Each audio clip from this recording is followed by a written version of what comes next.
Podemos começar a falar agora de verdade mesmo, né? Fazer agora, então, nossa primeira live filosófica por aqui, num horário um pouco mais interessante, que vocês acabaram de almoçar, geralmente estão descansando para retomar as atividades, né, no segundo turno de trabalho. E eu quero aproveitar para falar sobre uma coisa bem legal por aqui, que é analisar questões da atualidade e entender como que a filosofia se encaixa em questões práticas do mundo contemporâneo. Então, eu peguei 3 vídeos por aqui para analisar, de pessoas que têm um alcance muito expressivo no Instagram e nas redes sociais, pessoas que chegam para milhões, muitas vezes, de visualizadores, né, de pessoas que querem aprender com elas e consomem o seu conteúdo e analisar a mensagem que está sendo passada ali a partir de um ponto de vista filosófico. E o primeiro caso que eu vou analisar é um vídeo do Luigi, né? Que, para quem não conhece, o Luigi é um influenciador que alcança muita gente por aí. Ele inclusive, faz reações ao conteúdo de outras pessoas. E hoje eu vou reagir a um vídeo dele que chegou muito longe ali no Instagram, está tendo um engajamento absurdo, que é onde ele fala sobre o trabalho. E é uma questão que eu abordo muito no meu conteúdo, porque como eu tenho uma influência da filosofia clássica, nós sabemos muito bem que ao lapidar o indivíduo, ao lapidar suas excelências, suas virtudes, isso vai ter um impacto no seu trabalho e o impacto na maneira como ele age na sociedade, nas comunidades nas quais ele participa, onde ele está engajado, não é mesmo? Então, inevitavelmente, o aprimoramento do indivíduo ele vai gerar um ciclo virtuoso ou vicioso, dependendo de qual vai ser a maneira de agir dele nessa sociedade na qual ele faz parte. E o Luigi traz uma questão importante ali, que é, será que o trabalho ele deve ser um vetor de propósito na nossa vida? Ou será que o trabalho é só trabalho? Ou seja, apenas um lugar para ganhar mais dinheiro, para garantir nossa subsistência e nada mais além disso. Bom, vou parar de falar aqui, vou colocar o vídeo do Luigi para vocês verem, depois a gente vai analisar qual é que é a lógica dele, tá bom? Vamos lá. Faça o teu e vá. Espera aí, deixa eu voltar lá para o começo do vídeo que está pela metade aqui. Vida, que eu entendi isso, ainda quando eu era CLT. Trabalho conselho para vocês de vida, que eu entendi isso, ainda quando eu era CLT. Trabalho é só trabalho. Saiba disso. Vá lá, faça o teu e vaza. Seja um bom funcionário, caso você tenha dentro dessa empresa um horizonte que você possa crescer, que você possa ganhar mais. Não tem esse horizonte, não há essa possibilidade, faça o que tem que fazer e procure outra coisa. É isso. Trabalho é para ganhar dinheiro. Trabalho não é para procurar propósito de vida, trabalho não é para se engrandecer, trabalho não é para ser feliz, trabalho não é para te amadurecer, trabalho não é para você ser uma pessoa melhor. Para isso tem a igreja, para isso tem a tua família. Meu sonho é... Não, você tem que ter... Vai sonhar outra coisa. Trabalho é para você ganhar dinheiro, ponto. Sabe? Trabalho é para ganhar dinheiro, ponto. Nem mais, nem menos. Porque o projeto da empresa é um projeto muito lindo. O projeto lindo é ter uma família, é ter filho, é pagar as contas. Isso daqui é um...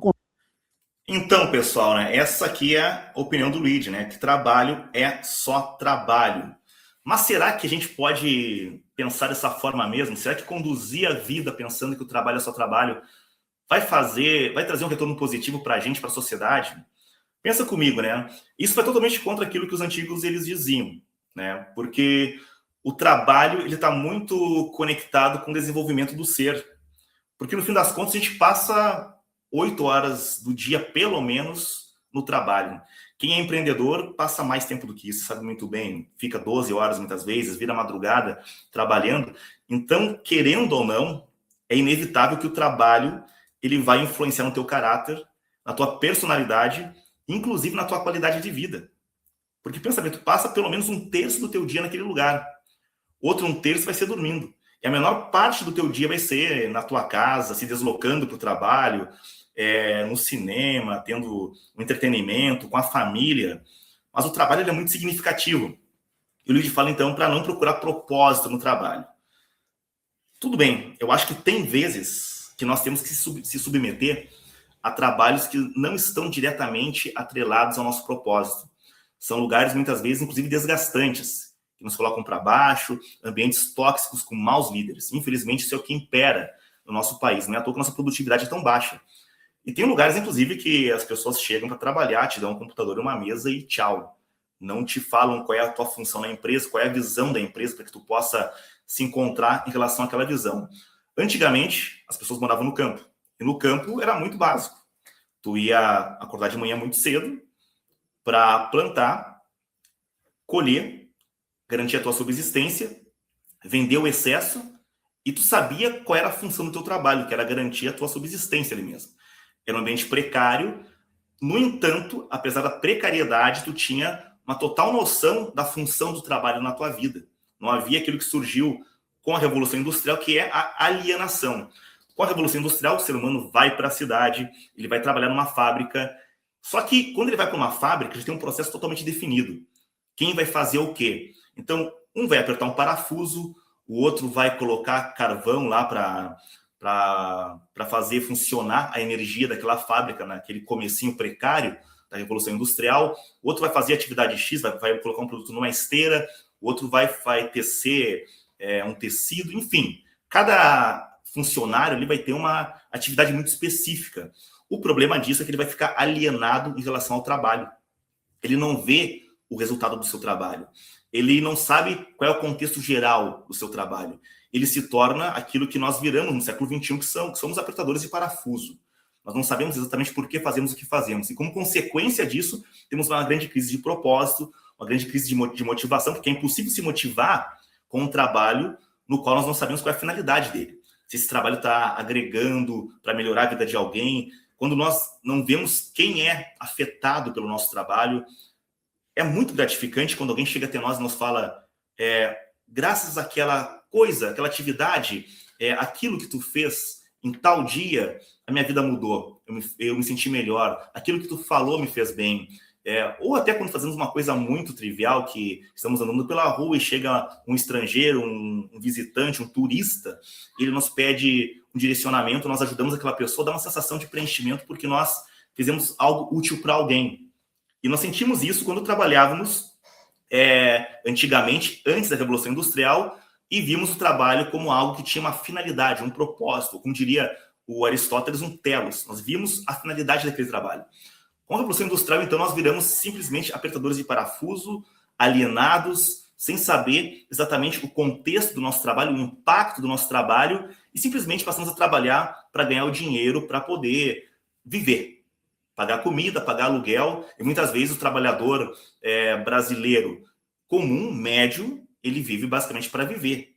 Ele trabalha basicamente para viver. Ele não consegue ter um excedente para poder investir em alguma coisa, comprar um carro, uma casa, viajar. É basicamente para garantir a subsistência.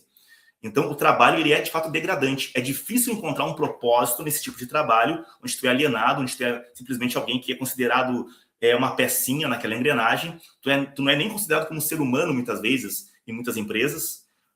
O teu chefe, tu nem conhece teu chefe, o teu superior, ele não está nem aí para ti, te trata como alguém inferior, inclusive. Então, as pessoas se sentem cada vez mais deprimidas, cada vez mais tristes, ansiosas, porque elas não veem propósito no trabalho. E como a gente passa 8 horas, pelo menos, por dia no trabalho, fora locomoção, para chegar nesse ambiente, e nós não vemos propósito nesse ambiente, é natural e é esperado, inclusive é previsível, que as pessoas se sintam deprimidas ou ansiosas em relação a isso. Não é à toa que nós vivemos um boom de depressão, onde agora, na nossa geração atual, a profissão que mais vai se desenvolver e vai ter, digamos que, dividendos, que tem potencial de crescimento, é a profissão de psicólogo. O mundo nunca precisou tanto de psicólogos porque talvez o mundo nunca esteve tão doente, por estar tão deslocado da sua função de propósito. E o trabalho, ele é, sim, queiramos ou não, uma ferramenta que ele pode dar propósito. E assim como ele é uma ferramenta que pode dar propósito, tem essa capacidade de nos atribuir um propósito, quando ele não consegue fazer isso, ele nos gera depressão, nos gera tristeza, nos gera ansiedade, ele pode aniquilar com a nossa vida de certa forma. Então, o que eu quero dizer para vocês, muitas vezes a gente não pode escolher o trabalho, mas eu acho que a gente não pode perder e nos entregar em relação a essa luta. Se estamos num momento em que estamos num trabalho onde nós não encontramos propósito nele, é importante que nós tenhamos um propósito intrínseco para a nossa vida, para quem sabe com o tempo encontrar um trabalho ou criar um empreendimento onde nós possamos aliar nosso propósito com o nosso trabalho no dia a dia, certo?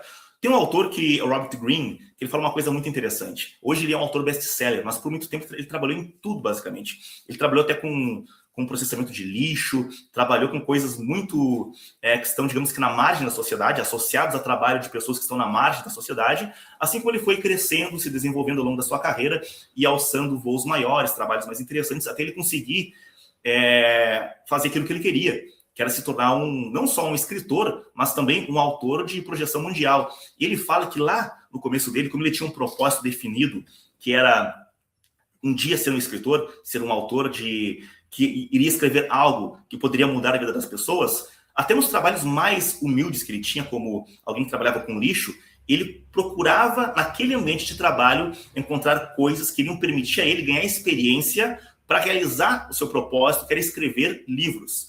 Então, o que ele fazia nesses ambientes de trabalho? Ele começava a analisar como as pessoas se comportavam naqueles lugares, como que os líderes se comportavam. Ele via como que um líder medíocre, ele tratava os seus funcionários, como que ele organizava seus funcionários, e como que líderes bons que ele encontrou ao longo do caminho tinha uma postura totalmente diferente de alavancar, de elevar, de procurar colocar aquele funcionário no ambiente onde ele encontraria um propósito e via um potencial de crescimento, tanto profissional, financeiro, como um crescimento pessoal daquela pessoa, daquele indivíduo. Então, ele começou a perceber essas dinâmicas, essas nuances. O que diferenciava um líder medíocre de um líder que conseguia prosperar e aumentar a produtividade da sua empresa pensando no humano, transformando o ser humano em alguém mais capacitado e fazendo com que aquelas pessoas se sentissem motivadas a trabalhar naquele ambiente, porque era um ambiente de crescimento, um ambiente que permitia a elas encontrar um propósito nas suas vidas. Robert Greene, em cada trabalho que ele foi passando, por mais que fossem trabalhos que não estavam diretamente conectados com o propósito de vida que ele definiu para ele procurava aprender com aqueles lugares. Então, entenda, quando a gente define um propósito de vida, até o trabalho mais medíocre que a gente esteja realizando no momento, ele pode acabar se tornando um aliado, um vetor de ganho de experiência para que a gente possa usar essa experiência alinhada com o nosso propósito e, quem sabe, dessa forma, chegar no lugar que nós definimos para nós mesmos, que nós queremos chegar no futuro. Então, se a gente começar a considerar o trabalho, como o Luiz falou aqui, como simplesmente trabalho, só um lugar para ganhar dinheiro, isso não só vai apequenar a nossa vida, como também vai ter um impacto negativo na sociedade. Porque essa mentalidade do trabalho como lugar para ganhar só dinheiro é a mentalidade daquele típico empresário mesquinho que ele só quer lucrar sem se importar com a qualidade do seu trabalho. É aquele cara que vai oferecer um serviço totalmente medíocre, que a pessoa vai adquirir aquele produto ou aquele serviço e vai se sentir roubada. Ela vai sentir vontade de processar aquele cara. Ela vai sentir vontade de certa forma, ser ressarcida, porque ela investiu o dinheiro dela e o tempo precioso dela num serviço medíocre que veio de uma pessoa que tem essa mentalidade medíocre de que o trabalho é só trabalho. Imagina o tipo de mensagem que isso passa para uma sociedade como a sociedade brasileira, que precisa de pessoas que possam fazer coisas para a gente sair desse buraco, desse atoleiro, desse lamaçal que nós nos encontramos agora. É esse pensamento que o Luigi está divulgando nesse vídeo, que está fazendo um grande sucesso, e muitas pessoas comentando a favor, concordando com ele. É essa mentalidade dos políticos brasileiros, que elas veem o trabalho delas como um lugar para ganhar só dinheiro. Está vendo só a mensagem irresponsável que isso passa para a sociedade? Então, o que eu digo é que, apesar de eu gostar muito de muitos conteúdos que o Luigi faz, aqui nesse vídeo, ele foi altamente infeliz. E é um vídeo que harmoniza tanto com o pensamento das pessoas no Brasil, pensamento medíocre, que infelizmente nós adotamos como cultura, que a maioria dos comentários ali, se não todos, mas com certeza 99% dos comentários ali estão concordando com esse pensamento, infelizmente, muito infeliz do Luigi. Então, essa aqui é a minha opinião em relação a esse vídeo. Eu vejo que o trabalho, por mais que seja um trabalho que nos apequena muitas vezes, um trabalho que não é exatamente o lugar que nós gostaríamos de estar, pensar dessa forma faz mal para nós também, faz mal para a sociedade, faz mal para todo mundo. A gente tem que pensar que aquele lugar medíocre que não nos faz bem agora pode ser um vetor para ganho de experiência. E nós temos que pensar no nosso futuro. Ter um plano de sair desse lugar medíocre, de conseguir alcançar um lugar onde o trabalho e o propósito estarão andando juntos, de mãos dadas, mas para isso nós não podemos ser derrotistas. Para isso, nós não podemos desistir de nós mesmos. Temos que ter uma visão para o nosso futuro, tá bom? Vamos agora para o nosso próximo vídeo por aqui. Bora lá. O próximo vídeo é de outro influencer bastante conhecido, que é o Wesley Delanogari. Vamos lá? Vamos ver o que ele tem para dizer para nós aqui. Deixa eu dar o volume aqui. Tem um artigo de opinião que pensa... Pronto. Espera aí, lá de novo. Harrington, publicado no The New York. estava lendo esse artigo aqui da Mary Harrington, publicado no The New York Times, onde ela basicamente argumenta, em um artigo de opinião, que pensar com qualidade está se transformando num artigo de luxo. E o argumento dela é muito simples. Primeiro, ela diz que um cérebro exercitado, cognitivamente, intelectualmente falando, é aquele cérebro que lê com profundidade textos mais complexos, que precisam de 30 páginas para entender o argumento do autor, acompanhar essas 30 páginas sem perder o fio da meada, e isso vai exercitar áreas do seu cérebro que vão permitir com que você fique intelectualmente mais robusto, mais capaz, e isso generaliza para outras áreas da sua vida e você sai bem em termos pessoais e profissionais. Ela está certa quanto a isso. Segundo, as redes sociais, segundo ela, estão tirando isso de nós, porque a gente passa muito tempo aqui dentro devido aos estímulos dopaminérgicos, do feed infinito e conteúdos rápidos, e a gente quer saber o que está acontecendo na vida dos outros. E isso, além de tirar de nós mais tempo de leitura e raciocínio profundo, desse pensar com qualidade, também impulsiona, fortalece as atividades das nossas áreas envolvidas com conteúdo fácil e rápido e superficial. A gente acaba ficando mais propenso neurobiologicamente a ficar aqui dentro e fica mais custoso voltar a ler um texto grande ou mesmo assistir um filme, como eu comentei no Reels um tempo atrás. Até a Netflix está botando redundâncias nos filmes, segundo alguns atores, porque as pessoas, ele já parte do pressuposto que a pessoa vai pegar o celular no meio do filme e não vai entender a mensagem do filme, então tem que colocar essas redundâncias. Isso, segundo ela, faz com que pensar com qualidade se torne um artigo de luxo. Para ela, nos Estados Unidos, isso vai acontecer especialmente com as elites, porque, segundo ela, as elites utilizam menos rede social. E eu acho que aqui no Brasil isso vai ser generalizado, ou seja, vai ser generalizado no sentido de as pessoas cada vez mais terão dificuldades de pensar com qualidade, porque o Brasil, e isso é estatisticamente comprovado, é um dos países que mais consome rede social do planeta, salvo engano, é o terceiro país. A gente fica muito tempo aqui dentro da rede social. O que isso significa para você que gosta e se preocupa com a sua vida intelectual e etc., profissional? É importante que você faça um esforço ativo para não perder muito tempo aqui na rede social e utilize a rede social como um instrumento para aperfeiçoar. Tá, beleza. Então, pensar está se tornando um luxo, segundo Wesley de la Nogari. A questão aqui agora é em relação ao verbo que ele usa, está se tornando um luxo. Mas será que nem sempre... Será que não foi sempre assim? Me parece que isso não é uma novidade. Com certeza, as redes sociais trazem limitantes.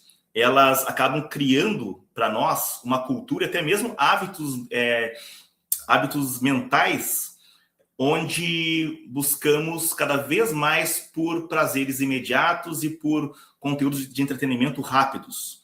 Ou seja, nós estamos, inclusive, perdendo a capacidade de nos expormos a conteúdos de entretenimento que sejam um pouquinho mais densos do que um vídeo de 30 segundos, o que é realmente grave. Mas essa questão de que pensar está se tornando luxo, na verdade, não é algo novo aqui. Não é uma característica do nosso momento atual. Pensar sempre foi um luxo ao longo da história. Com raras exceções de algumas comunidades pequenas, onde houveram, em alguns lugares do mundo, ainda há a promoção da educação e da cultura, ao longo da história, pensar de fato sempre foi um privilégio de poucos, porque a maioria da população, ela, não importa o tamanho da comunidade, era formada por pessoas que estavam dedicadas primeiro à subsistência, que era garantir o arroz e o feijão, digamos assim, né? Conseguir comer em primeiro lugar. Depois o descanso para poder recomeçar no outro dia essa rotina. E nas primeiras sociedades, o excedente de riqueza geralmente ficava com aqueles que estavam na liderança dessas comunidades, né? Os reis, as aristocracias ou as oligarquias, enfim, aqueles que comandavam essas sociedades eram aqueles que tinham acesso a mais recursos. Como as sociedades elas se dão muitas vezes pelo comando daqueles que têm um maior potencial de força física, nós somos muito parecidos com os nossos parentes chimpanzés em relação a isso. Nós definimos líderes que são capazes de chegarem àquela posição de acordo com a forma com que ele se comporta em relação aos outros, impondo a sua força muitas vezes. Tem um documentário muito interessante no YouTube sobre isso, que é A Guerra dos Chimpanzés de Gombe, acho que é Gombe o nome da cidade, mas coloquem A Guerra dos Chimpanzés, só isso. Vai aparecer o complemento no YouTube de uma pesquisadora que ela vai mostrar como os chimpanzés eles são articulados para definir o seu território, como eles se articulam politicamente para escolher os seus líderes, e o macho alfa, que é aquele que se mostra mais capaz de liderar pela força, ele acaba chegando à posição hegemônica. Só que nesse lugar, essa pesquisadora, nesse parque, onde tem muitos chimpanzés, ela descobre que acontece algo bem inusitado, onde a liderança, o macho alfa, ele é questionado por 2 outros irmãos chimpanzés que se mostram ou querem desafiar a superioridade dele. E eles percebem que os 2 juntos seriam mais fortes que aquele chimpanzé alfa sozinho. E aí, a tribo de chimpanzés, ela se divide entre aqueles que apoiavam o líder atual, o macho alfa atual, e aqueles que apoiavam a contestação, a provável revolução, digamos assim, de troca de poder promovida pelos irmãos. E eles se dividem territorialmente. E a partir daí eles começam uma guerra de território, onde alguns chimpanzés se dividiam, inclusive para espionar o território do outro em cima de árvores e avisar quando o inimigo se aproximava do território deles. Essa guerra ela foi se consumando a tal ponto onde ela só parou quando uma tribo de chimpanzés foi totalmente eliminada, onde o último chimpanzé da tribo rival ele foi morto pela tribo vencedora. Então nós temos essa característica de definir lideranças de acordo com a força. E ao longo da história, esses líderes eram aqueles que tinham mais acesso à educação. E os descendentes desses líderes, né, ou aqueles que compunham a corte dos líderes, ou seja, a aristocracia, a nobreza, eram aqueles que tinham mais acesso ao conhecimento mais fino que aquela sociedade produziu, enquanto aqueles que estavam nas classes mais baixas ficavam basicamente expostos ali ou submissos aos serviços que iriam garantir a subsistência daquela tribo, daquela pequena cidade, daquela polis, daquela cidade-estado, e hoje em dia as nações. Infelizmente, grande parte das nações ainda funcionam assim. Tem aqueles que se responsabilizam pela garantia da subsistência daquela nação, com serviços mais básicos, de agricultura, muitas vezes, industrial, no chão de fábrica. Essas pessoas dificilmente têm acesso à educação. Existem países no mundo que estão fazendo revoluções nesse sentido, como a Escandinávia, por exemplo, né? Países como a Finlândia, a Islândia, a Noruega. A Islândia não faz parte da Escandinávia, se não me engano, mas está naquele bloco de países altamente desenvolvidos a partir do ponto de vista educacional e humano, inclusive. Eles usam a economia deles para poder alavancar o desenvolvimento dos indivíduos, que é uma coisa que é invejável. Nós estamos anos-luz atrás deles. Então, infelizmente, ao longo da história, a educação ela sempre foi um luxo. A educação ela sempre esteve sempre esteve nas mãos daqueles que estavam nas mais altas posições hierárquicas daquela sociedade, né? Se a gente for ver a Renascença italiana, por exemplo, nós vemos um movimento interessante, assim como acontecia na Grécia Antiga, até porque a Renascença ela tem esse nome porque ela está trazendo à tona, renascendo a cultura da Grécia e da Roma Antiga. Então nós vemos ali senhores, pessoas que estão no topo da hierarquia social, né? Aqueles que os banqueiros, os Médicis, por exemplo, eles estavam sempre promovendo a cultura, promovendo a educação. Eles tinham uma preocupação de elevar a cultura daquelas pessoas, daquele povo que estavam, digamos que, sob o seu comando econômico ou político. E, infelizmente, nós perdemos até isso. Aqui no Brasil, pelo menos, nós nunca tivemos isso, na verdade, né? As classes dominantes do Brasil, elas são muito pobres na questão intelectual. Não são eruditos como, por exemplo, as elites inglesas, francesas, e com intelecto. As elites brasileiras são altamente ignorantes. E logo por serem ignorantes, elas não têm preocupação com a educação. Elas são muito ostentadoras. É aquela elite que vai na França, vai no Louvre, vai a Paris, vai no Museu Britânico, só para tirar fotos e postar em redes sociais, ou para compartilhar e contar para os amigos, nas jantas, nos jantares das elites, que eles estiveram no Egito, no Cairo, né? Estiveram na Grécia, estiveram em Roma, mas não têm o conhecimento, muitas vezes, a noção do que representa aqueles lugares, do que representa uma obra de arte, do que representa uma estátua de Michelangelo, por exemplo, certo? As elites brasileiras são muito, muito ignorantes.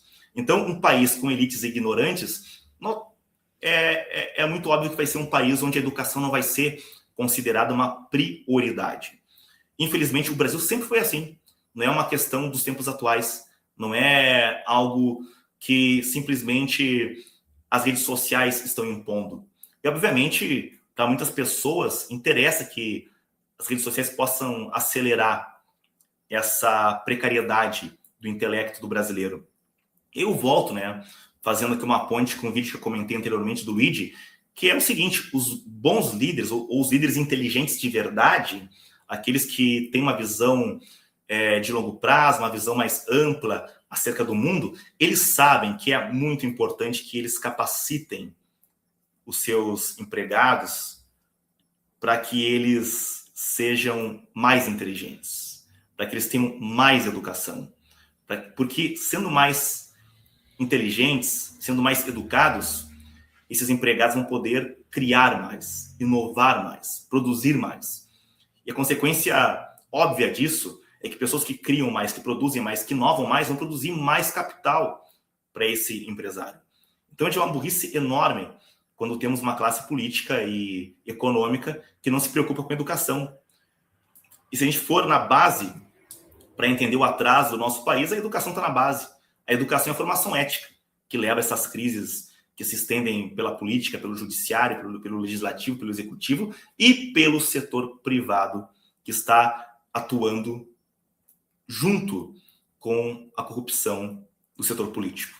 É bom lembrar que a corrupção nunca é apenas política, mas ela não seria eficiente, a corrupção não existiria com esse nível de promiscuidade se não fosse de interesse dos barões do setor privado também, certo? É muito importante ter esse tipo de noção.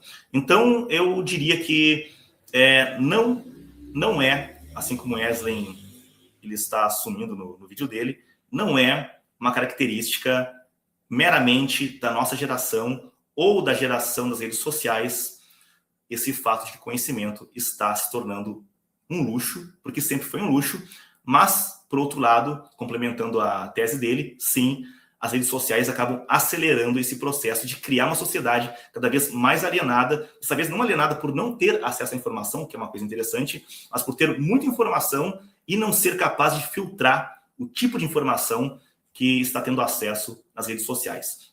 A gente pode procurar conhecimento de qualquer coisa, basicamente, que foi produzida pela humanidade. A gente pode ir para a Wikipédia, que sim, a Wikipédia tem artigos muito bons, artigos que têm referência, logo abaixo, referencial teórico, onde você pode conferir de onde que veio aquele argumento.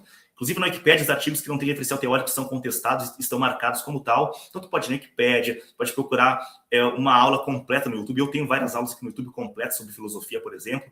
Mas, enfim, se tu quer aprender sobre engenharia, tem aulas gratuitas sobre engenharia. Se tu quer aprender sobre culinária, tem aulas gratuitas sobre culinária. Pode procurar o que tu quiser no YouTube, mas nós somos instigados para ficarmos vendo vídeos inúteis, entretenimentos baratos, que vão basicamente promover nossos prazeres imediatos, e assim nós ficamos lá entorpecidos com prazeres imediatos, que não nos levam a lugar algum, e o nosso intelecto vai atrofiando cada vez mais, o que levou no ano passado, ou no anterior, a expressão brain rot, ou seja, apodrecimento cerebral, ter sido a palavra principal daquele ano.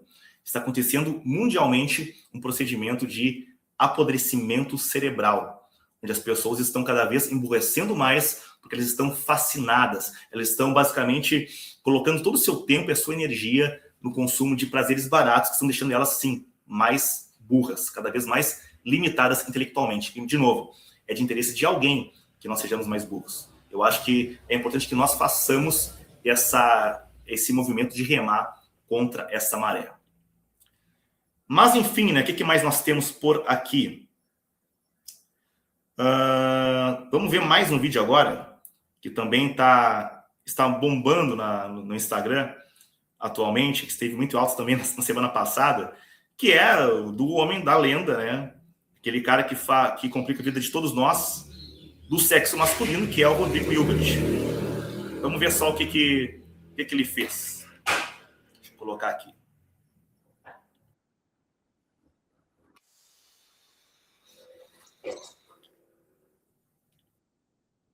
Espera aí só um pouquinho. Deixa eu colocar na outra tela que eu não fiz isso. Bora. Agora vai. E uma encomenda aqui da Fernanda, que ela precisa de uma mesa para a gente botar aqui na parte de fora da nossa casa. Bora.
não vou ver o vídeo inteiro por aqui, mas resumindo é o seguinte, Rodrigo Hilbert, não sei falar o nome do cara, Rodrigo Hilbert, né? Rodrigo Hilbert, ele fez uma mesa rústica maravilhosa para Fernanda Lima e a internet caiu ali, né? 368 mil likes, 13 mil comentários, milhões de views. E olha os comentários aqui, né? Esse aqui tá legal, Terror do Senai. Rodrigo, já pensou em ministrar cursos para os outros homens aprenderem a ser homens? Olha só a crítica da mulherada, né? Esse comentário do curso para homens aprenderem a ser homens foi o que mais dominou aqui nesse post dele ali, né? E muita gente, assim, curtindo. Mas eu percebi uma coisa aqui nesse vídeo do Rodrigo Hilbert, que eu acho que as pessoas não comentaram por aqui, ao menos não vi nenhum comentário.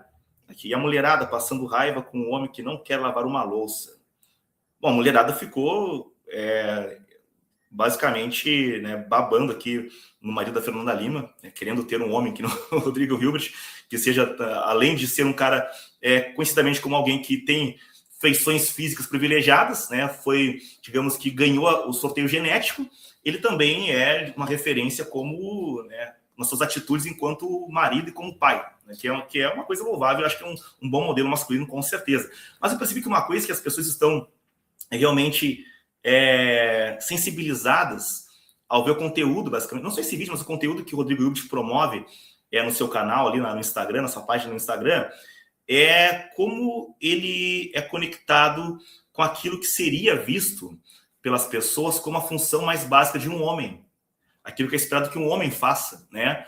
Tanto é que a mulherada pede, assim, urgentemente que o Rodrigo Hilbert dê um curso de como ser homem para nós, né? Para nós aqui.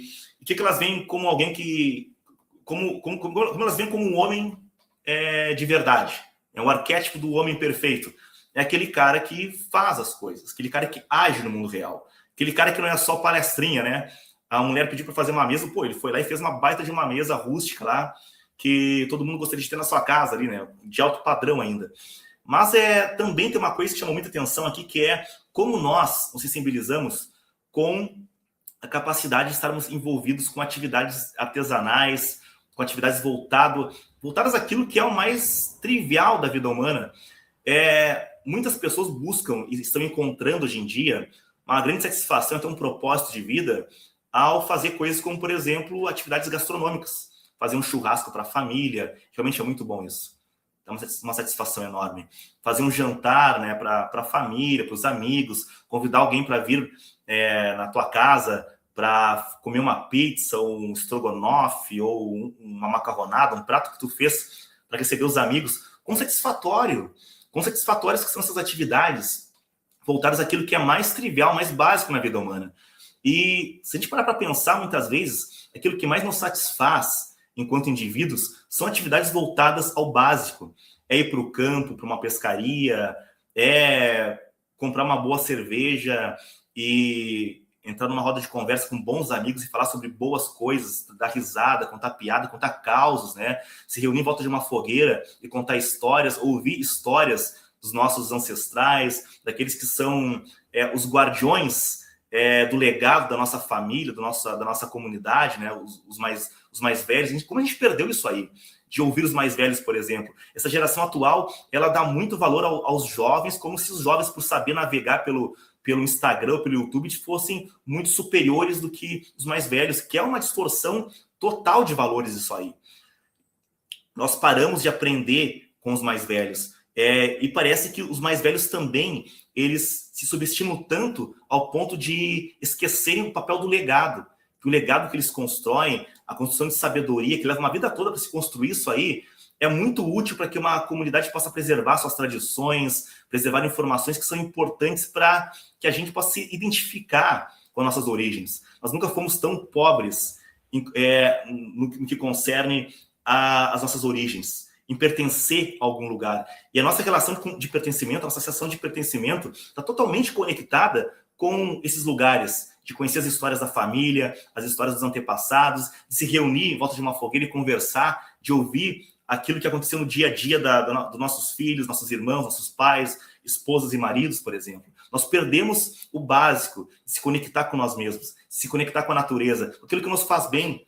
É muito bom iniciar uma atividade, fazer uma mesa, como ele fez ali, começar a fazer uma mesa e ver ela completa, terminada. Um amigo meu, há uns meses atrás, ele falou que estava encontrando uma grande satisfação ao fazer peças de marcenaria. Ele comprou as madeiras, foi lá, montou, né, nivelou e fez um guarda-roupa que virou um guarda-roupa para os seus filhos. E a satisfação que ele teve de conseguir fazer aquilo e concluir e ver que os filhos dele estão usando aquele item que ele produziu na casa dele, fez muito bem.